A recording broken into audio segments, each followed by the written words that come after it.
Давајќи го гласот за оваа советничка листа, јасно кажуваме не за населување на мигранти, не за двојазичност во Кавадарци, не за криминал и урбана мафија, не за градоначалник со ограничени надлежности.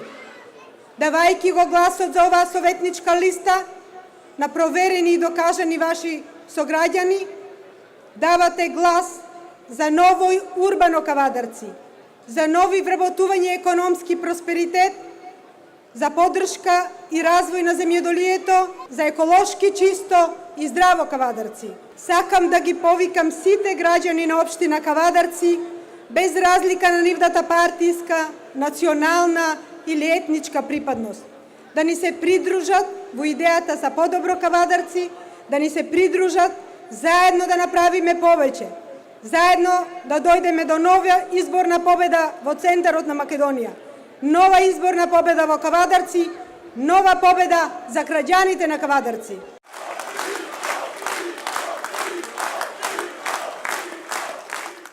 Ја донесов можеби најтешката одлука во мојот живот. Многу размислував, многу се трудев. Да си создадам слика за се она што следи во иднина. На крај победи предизвикот. Функцијата градоначалник повлекува огромни обврски. Огромен напор и многу труд.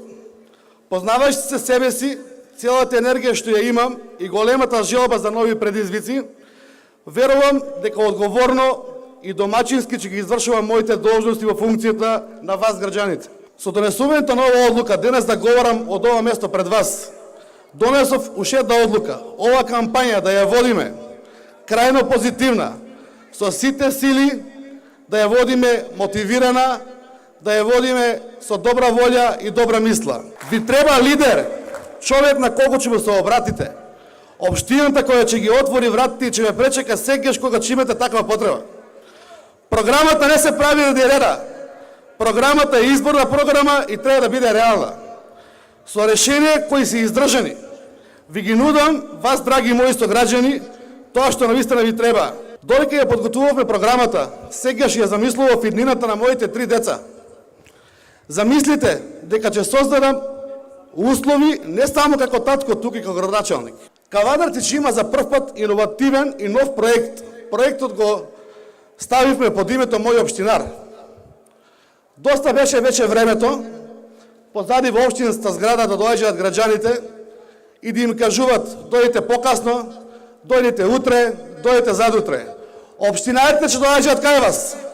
Имаме проект каде што 15 општинари од сегашните вработени ќе бидат ваши општинари на терен со посебен регион кои ќе се грижат за вашата хигиена, односно за урбаната хигиена, ќе се грижат за улично осветлување, за комуналното уредување. Како земјоделски град имаме хроничен проблем со грозјето и со неплаќање, а кога имаме грозје нема кој да го откупи. Направивме една анализа која што кажува последните 5 години дека има проблеми и со вишок на грозје, а има години како и сегашната кога нема грозје.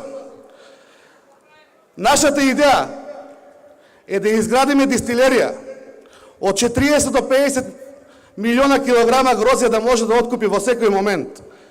Јас сум грозје производител, имам лозје. Знам што значи лозјето. Кога грозјето ќе да постигне својата технолошка вредност, ако не можеме да го продаваме за вино, ќе го направиме дистилат, има трајна и нема расиплива вредност. Можеме да го продадеме кога сакаме како дистилат. Од проектите ќе го спомнам затворениот пазар со катна гража на сегашната локација. Имаме предвид за изградба на 2 нови градинки, за тоа што многу родители имаат проблем со своите деца, не може да си ги носат во градинки. Реконструкција на градскиот стадион Тиквеш.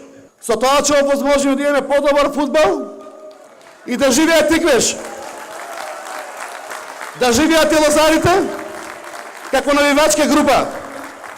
Да се дружиме, да можеме да имаме спорт во градот. Фудбалот е најмасовен спорт секаде. Во комплекс на фудбалскиот клуб ќе го доизградиме и за поставениот центар Ла Луна и ќе ја ставиме во функција винската куќа. Тоа ќе биде цел комплекс и за млади и за стари. Имаме изградба и модернизација на 12 враташки другари. Овој локалитет е многу важен и за село Ваташ, и за Кавадарци, и за Теквишијата. Сакаме да му дадеме уште поголемо значење со изградба и реконструкција на постоечкиот споменик, со правење на дом на култура, изградба на летниковеч и куќа за продавање на сувенири. Кога ќе дојде турист да знае кај бил, а не да нема што да виде. За бизнис секторот ќе создадеме нова економска зона за средни и за микропредпријатија, кај што ќе можат нашите фирми и странски фирми од средна и од микроголемина да си купат по евро земјиште, да изградат погони, да направиме повеќе работни места. Во програмата имаме предвидено повеќе велосипедски и повеќе наменски патеки. Ќе изградиме патека од Ваташа до Мокниште и од центара до Ваташа. Повеќе наменски патеки за релаксација и за велосипедизам. Реконструкција на постоечкиот колекторски систем.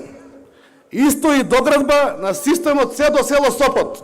Маренци и Сопот ќе добијат колекторски систем, нема да биде како до сега. Имаме предвидено изградба на 2 училишни спортски сали. Проект за уредување и проширување на влезовите у Кавадарци.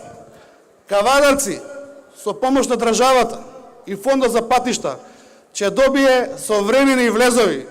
Заслужува Кавадарци како второ економски град у Македонија да има современи влезови, заедно со вас граѓаните и советниците.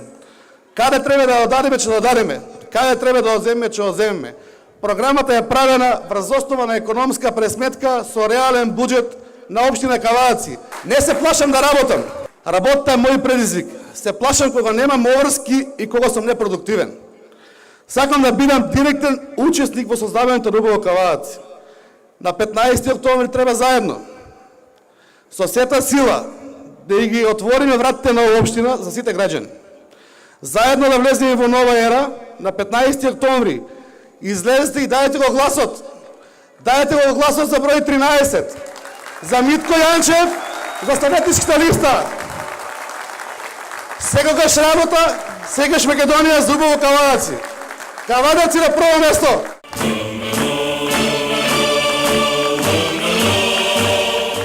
Македонија 4 месеци живее во помрачување.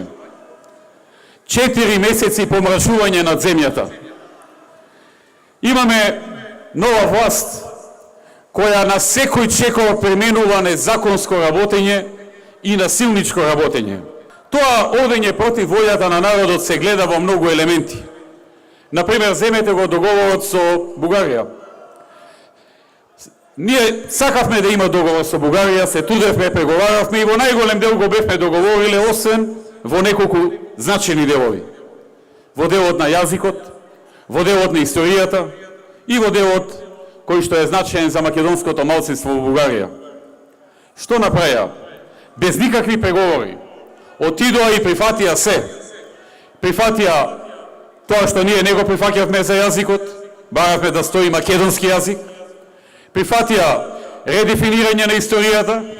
Оно што нашиве нови власти го договорили и го ветиле уште пред да ги донесат на власт, е дека ќе ја наполнат земјата со мигранти, за да задоволат некој кој што требаше да им помогне да дојдат на власт. На неколку дена пред изборите донесоа декрет во владата со кој што директно забранија одржување на референдум за мигрантите на 15 октомври. Народот можеби нема да може да гласа на 15 октомври за референдум за мигрантите, но знам дека референдумски ќе излезе на 15 октомври и ќе го подржи ВМРО ДПМН, Коалицијата за подобра Македонија, и ќе гласа најдиректно и најмасовно против СДСМ и против помрачината во Македонија и ова помрачување што ни го направија. Ошто запираа градежни проекти, ја запреа економијата и немаат план како да излезат од тоа. Беше се спремно, потпишан договор, обезбедени финансии, се подготвено да почне градбата на клиничкиот центар во Скопје. Го запреа и тоа. Па се плетка, ќе било на друга локација, вака ќе било, така ќе било. Нема да биде никаде. Нов странски инвеститор, откако стапна во владата оваа власт, нов странски инвеститор не стапна во државата. Невработеноста, овдека во Кавадарци, драстично се намали во времето на нашето владење. Ке ве подсетам, на 31.8.2006, кога дојдовме на власт, овдека во Кавадарци имаше вкупно вработени, според Агенцијата за вработување, 8.761 лице во цела општина. На 12.9.2016, значи пред една година, вкупно вработени има 18.212 или за 9.500 повеќе. Нудиме една нова визија, нова ера за Македонија, нова ера за напредок и успеси во Македонија, за наредната декада. Тоа е овој нов документ. Тоа е ова нова визија. Тоа е ова ново утро за Македонија, која ќе започне со опаѓањето на СДСМ, а опаѓањето ќе започне на 15. октомври.